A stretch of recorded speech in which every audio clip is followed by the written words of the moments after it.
視聴者の皆さんも今日からできるシリーズ。論文で出てるのは腹圧呼吸、腹圧上げるためにベルトしてます、ありますよね。あれと本当に感覚的に一緒です。中心視野と周辺視野だと最大100ミリセカンド6フレーム差が出るっていう研究結果があるので、太田先生にお腹を押さえていただき周辺視野はロート G を、モニターの上に構えておりますので、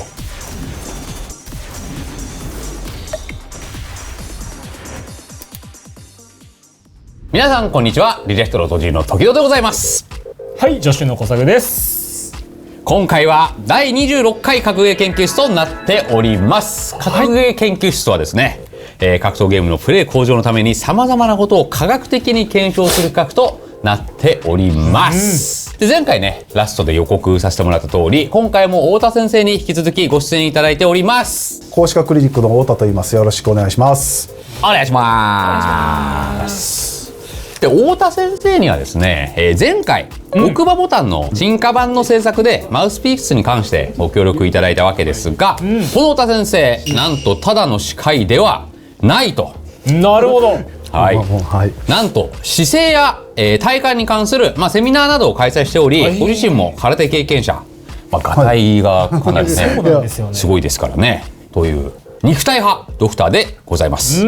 で、そんな太田先生から体幹などの肉体面から反射速度を改善する方法があるのではないかというご提案をいただいたので、今回はそれを教えていただいて、実践していこうという内容になっております。我々やっぱりね、そのデバイスでどうにかしようと。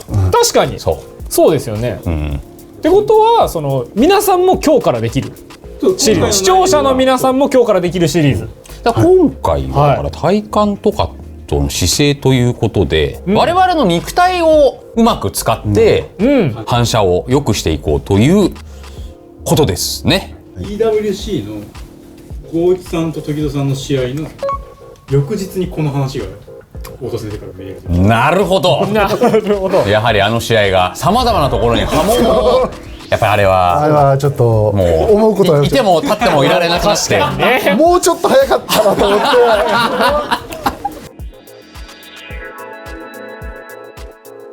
それでは、先生に反射速度を改善する、取り組みについて、ご説明いただきたいと思います。よろしくお願いします。お願いします。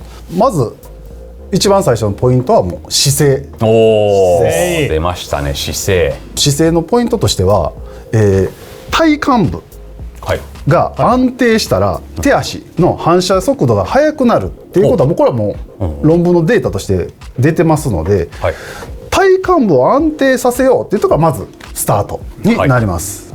皆さん腹式呼吸っていうのは知ってると思うんですよ。息吸う時にお腹膨らまして、吐く時にお腹をへこます。これすごい普通の呼吸法なんですけど、今その論文で出てるのは腹圧呼吸って言いまして、腹圧呼吸って言いまして、吸おうが吐こうがお腹を膨らましとこうっていう、単純に押したのに対して膨らましてもらって、この状態キープの感じですね。この状態で、そしたらこうなってるのしんどくないですか？腹圧入ってたら。なんでおのずとこうなってしまう。一般的に姿勢がいいとされる姿勢になりますね。ここが、大事なのと、あと筋肉って適度に張ってる状態がすごい、反射しやすい状態になってるんですけれども、緩みすぎてると緩んでるところから引っ張らないといけなくなるので、遅くなるんですよ。で、指のボタンを押すことは指の運動なんですが、10という運動エネルギーが必要な時に指だけで10出すんじゃなくて、全身で10出した方がそれは早いですよね。ここを押すだけよりも、例えば全身使ってパンって押してしまった方が感覚は理論上速くなると。で、全身のこの動きをつなぐためにはクッキングの運動より、要は曲げるための運動より伸ばすための運動の方が人間の体ってつなぎやすいんです。なるほど。なんで理論上押すの一番早いのはこういう早押し機みたいなのをバーンって押すのが理論上早いはず。なんかそれは直感的にすごい分かる気がしますね。こうじゃないよな。確かにこうだ。こっちの方が。ちょっと待ったこれ指先だけを動かしてる感覚なんですけど、こっちも張ってた方がいいっていうことですよね。いいというか早いという面では一つの運動量に対して全部使った方が早いのでということですね。あとは地面のこの足のがちゃんと地面についてる、ここでちゃんと座って安定している方がさっき言ったこれがやりやすくなるんですね。一番大事なのは呼吸なんですか？基準として分かりやすいのが呼吸しやすい姿勢が、いい姿勢なんで、呼吸しにくいってことは多分胸の開きが悪いとか、このあばらとか肩甲骨の動きが悪いと呼吸しにくくなるので、イメージとしては本当にお腹を張る感じですね。筋トレの時とかも腹圧上げるためにベルトしてます、ありますよね。あれと本当に感覚的に一緒です。あれも腹圧上げるための。ベルト巻きながらやった方がいいのかな。確かにそれ理論上いけるはずです。そして姿勢以外にもコツがあるということですが、どのようなところなんでしょう。もう一つご紹介するのは聴覚と視覚の差ですね。単純に今インパクトを見て、反応してると思うんですけども、音を聞いて反応した方が早いっていうのはもうこれはデータ上出てますので、やっぱりそうなんや。そうなんや。本当はね、人間の一番早いのは触覚なんですよ。触られたら動くなんですけど、これはちょっとねインパクトに対して考えが及ばなかったんで、視覚聴覚が妥当なラインかなというところですね。光くんが音とか見てたら勝手に動いちゃうとか言ってるじゃないですか。あれがもう本当に理想で、脳のリソースもほぼ割かずに、やっぱそうなんだ。あれはもう本当に理論上正しいと思いますね。で、以前からよく時戸さんの言われてる驚愕反射って驚く反射、これが一番早いんじゃないかってずっとおっしゃっておられて、これ実際研究結果があって、スタートリアクト効果っていうのがあってですね、本当にきっかけを驚愕反射にしちゃうことによって反応をめちゃ早くしようという研究がもうされてまして、最速 0.1 秒、6フレームで反応できると6フレームのデータがありまして、6フレームただかなりの音量が必要なんです。その論文で書いてあったのは90デシベルって90デシベル、もう工事のめっちゃうるさい、街のあれが60超えるともううるさいですっていう風に言われて、工事現場とかでたまにデシベル計あって、夢の一桁はちょっと厳しいのかなっていうところですね。音に関しては意識以外でやれることあんまりないんですよ。そうですね。さっき言ったようにインパクトだけでかくすることができないし、でも SE だけ大きくしてる人いますよ。 SE だけ大きくするのは有効だと、SE 大きくしてる人いますもんね。あと僕、武道とか武術の研究を割とよくしてるんですけども、昔から剣道とか剣術でよく言われてるのは円山の目付けって言って相手をぼんやり見ようっていうのがあるんですよ。相手のあれを見るんじゃなくて、僕の師匠が言うにはここら辺を中心としてもうぼんやり見とかないと、手だけ見てたらキック来た時に分かんないだろっていう風に言われて、ここら辺を見て、そうですね、人にぼんやり全体を周辺視野で見ろっていうのは言われるんですけど、本当に昔から言われてるすごい基本的なことで、中心視野と周辺視野って目の神経の処理が違って、中心視野は本当にデータがそのまま直接来るんで処理の時間がかかるんですよ。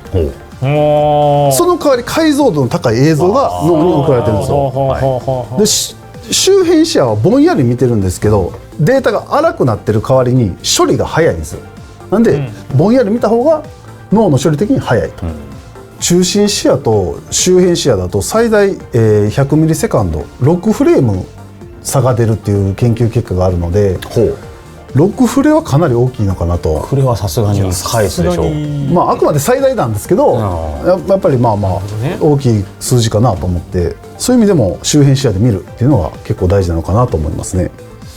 現実問題、やっぱ相手のキャラを見ないと他の立ち回りが変になっちゃうから難しいのかもしれないけど、単純に興味として今回の計測は非常に興味があります。これって例えば差し返しとかをしたいときは中心視野の方がいいですか？僕はそれでも周辺視野だと思ってて、周辺視野は言うて慣れたらと言ったら語弊があるかもしれないですけど、かなり分かりますので、例えば昔の侍だったら刀切り合ってる動きすら反応しとるわけなので、そんなに中パンとかが見にくいとかっていうほど画像が荒いわけじゃないと思ってて、なるほどな。なんで周辺視野を広く捉えるとかの方がいいのかなと思いますね。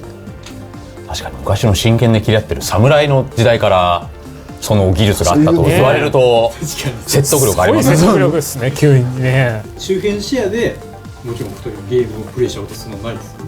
なんかめっちゃ集中できなくて、オートでそうなってる時結構あるなっていうのあるんですよ。 5の時は結構やってたっぽいですけどね。いやそのスタンバーばっかりを見てて、あー確かに、いやその感覚だわ。あでもそうなんですよね。だからただ対空は結構出たんですよ。それでも周辺視野でも相手がジャンプしたのは大きいですからね。そうジャンプしたモーションは結構見えて、昇竜拳とか出すのは全然できました対空ってそんなにこうガン見しないっすね、昇竜拳。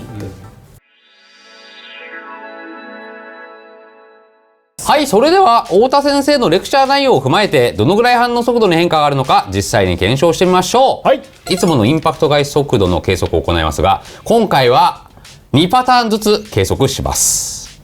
パターン A は普段通り、パターン B は腹圧呼吸で体幹を安定させて、効果音音量マックス、周辺視野、この3つてんこ盛りでなるほど。いっぺんに計測をね、はいやらせていただきます。まずはねこれでやってみていい効果が出たりしたら細かくやってできれば。確かにそうですね。どうぞどれがはい良かったんだっていう。じゃあ早速、はい、やってみましょうか。いきます。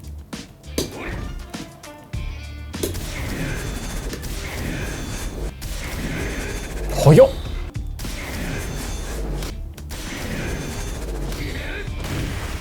終わりです。おい、ちょっと安定感あったぞ。やはりやっぱそう慣れ親しんでるというアドバンテージも当然ありますよね。一番やってるわけそうですよね。おはい任せします。時戸さんの場合は脳のリソースの問題なのかもしれないですね。でもなんで条件反射をつける練習をしてもう完全に脳のリソース割かずに出ちゃうっていう環境を作るが正解な気はしますね。それは理想だと思いますわ。いやーちょっとやべっ、引っかかった。うわ TS 式破れたり。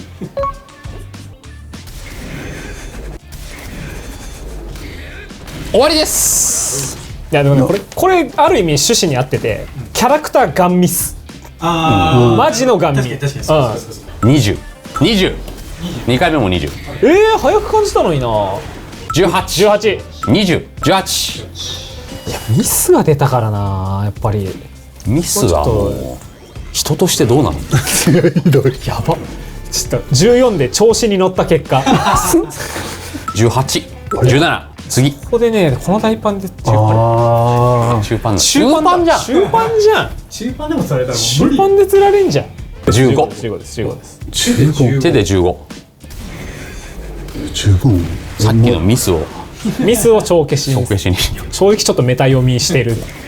14、 14。これちょっともう TS 式だ。18。早速計測していきたいと思います。はい。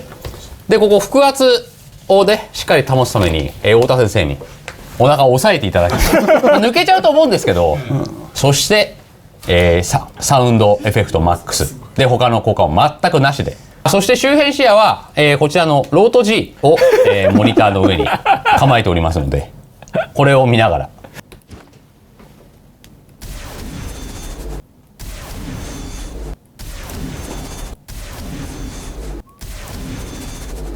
どうですか感触としては。案外周辺視野でもいけ一応まあ意識はしてるんで、見えてんのかなとは思いましたね。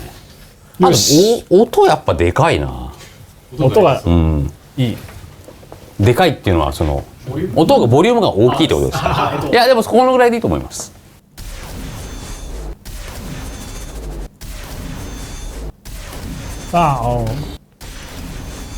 いやーむずっ。誰がね最後の全部周辺視野が意識の置きどころが難しかったですね逆に。ぼーっとしちゃう。21、18、22、19、20、19、17、18、22、21。結果はこちらのようになっております。ドン。ドン。時戸 19.2 が、20小作 16 点、早い 16.4 が 19.4 に、まあミスってますからね。うん。あ、なるほど。そう正直 B かなりひよってた。遅くなってしまっているということなんですが、まあちょっといろいろやりすぎましたね。さすがにさすがにこっちにも意識あるし、そうですね、意識が周辺視野なんて今までねやったこともなかったし、でも逆に言うとあれじゃないですか、そのいろいろ散らされるとやっぱり返せないってことになるんじゃないですか。なるほどね。そう確かにそうじゃないですか。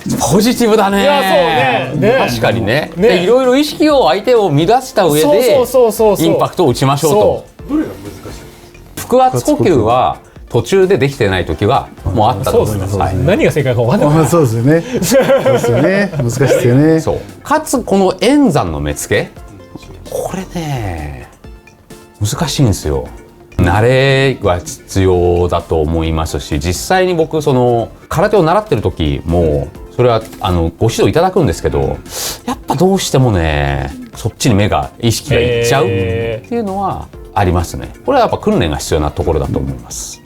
ぼーっとしちゃいましたなんか俺最後のやつとか多分22、1とか2とかだったと思うんですけど、ああそういえばインパクト来るんだったと思って周辺で見ようとするそうぼんやりしちゃそうう。なんかローと G を普通に凝視してこうなんかそっちに集中してロート G に意識がいっちそゃう。本来だったら真ん中辺に焦点を持っていくんですけど、その焦点がずっと先に焦点がある状態だったら全体が周辺視野で見れるっていう形になるんで、まあそれはちょっと練習が必要かなというところですね。そうですね。でも実際その差し返しを見ててインパクトが来た時って絶対返しづらいんですよ。そうそうだからそういう状態で返すことも大事なんだろうなっていう気はします。まあこれだけでちょっと終わってしまうのはあれなんで、効果がね割とすぐに見込めそうな聴覚による、はいドライブインパクト返し、はい計測してみようかなと。でまあ普通にね音だけでやるのも、まあつまんないのではい目隠ししてそうですもう音だけでやろうと音だけでやりましょう、はいいうのを一回測定してみたいと思いはいます。お願いします。はいいきます。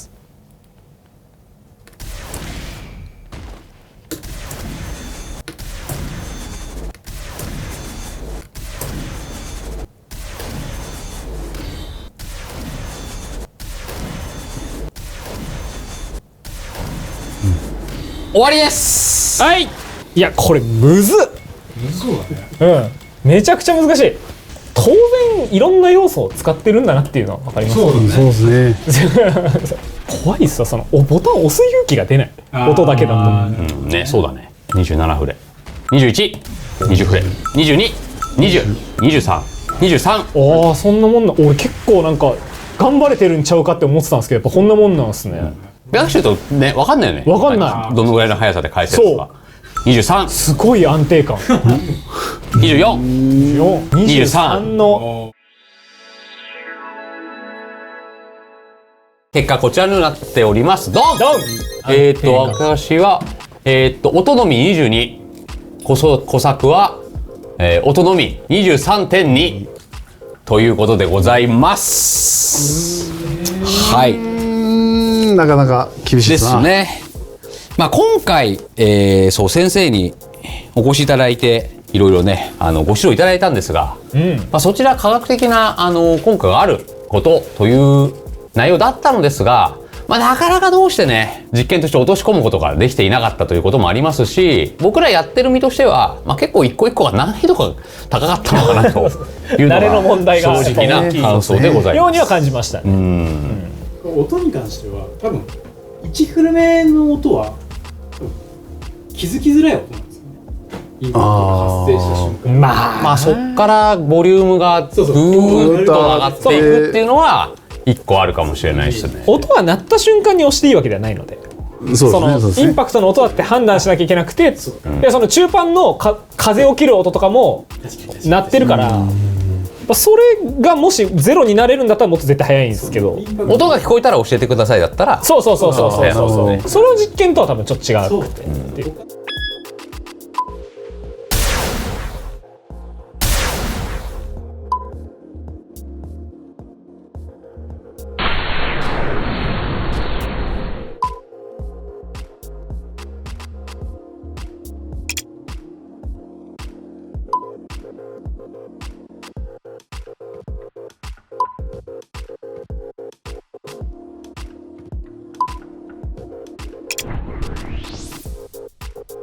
まあでも音に関して言えばそのインパクトってまあ速さも大切だけど返せりゃいいんで、そうですよね。音だけでも返せるってことが分かったのは、まあ、今後の、練習方針というか、その音楽聴きながら途中でドライブインパクトが来た時だけボタンを押すゲームははかどりますよね。それでもちゃんと返せるんだっていうのが、まあ、今回は分かりましたので。サウジの時にそのゴーイスさんに負けた次の日ですよね。そのもう寝てんのになんか流し始めたなと思ったら時々バシューって音が聞こえてくるんですよ。でもあれで睡眠の質起きてどっちがいいんだか分かんなくなっただからこれの難点として、はい、あんまり打ってくんないの5分に1回くらい嘘全然来ないでしょ。本当だ。あ、38分壁張り付いてます。ラグあるんじゃないかなこれ。大丈夫か。まあこれはね、姿勢と呼吸、そうですね。そしてまあ視野、これはねやっぱ慣れが必要なのかなと思いますわ。いや姿勢とか、ね、意識しどく。そうですね。健康にも。そういやもう本当に姿勢が悪くて困ってるんで。で特にゲーマーの人はずっと座ってるんで、そうっす本当に腰本当に悪くすると思うんで、腹圧はしっかり上げてもらった方がいいかなとは思いますね。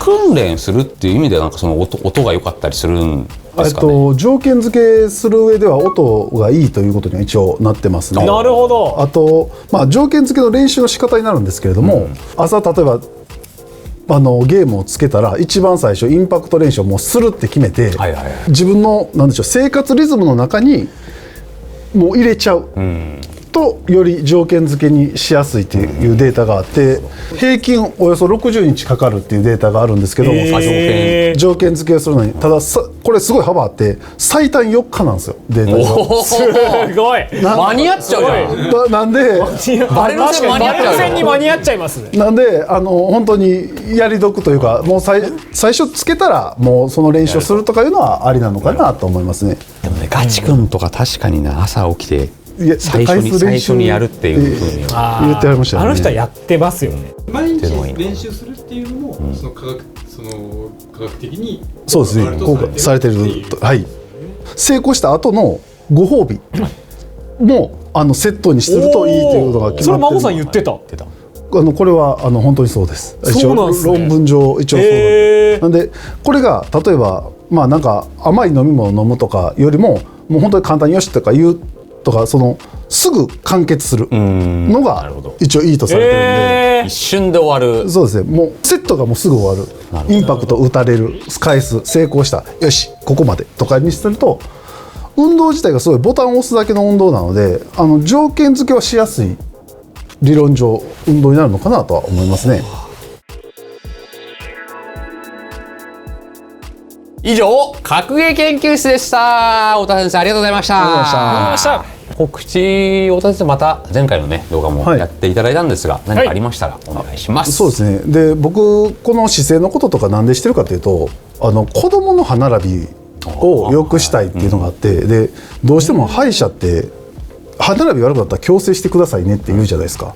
それってなんか後出しやなと思ってて、今虫歯とか歯周病も予防って言われてる中で、歯並びも悪くならないようにならないかっていうのをずっと研究してた結果、今姿勢のことになってて、これからの子どもたちの歯並びをちょっときれいにしたいなというか、そもそも矯正治療いらないようにしたいなっていうのが根っこにありまして、それでまあこういう姿勢の研究とかを一応しているというところですね。歯並びが悪くならないような哺乳瓶をやられてるということでしたけど、まあ、そですそうこに繋がってくるわけですよね。全部そういうことです。はい。なるほど。口頭で言うだけの講義じゃなくて体感で分かる講義っていうのもほうほうほうほう意識してやってますんで、そういうの依頼があればどこでも行きますのでご依頼いただけたらなと思います。なるほど、はい、よろしくお願いいたします。お願いします。それでは本日はこの辺で次回の動画でお会いしましょう。また。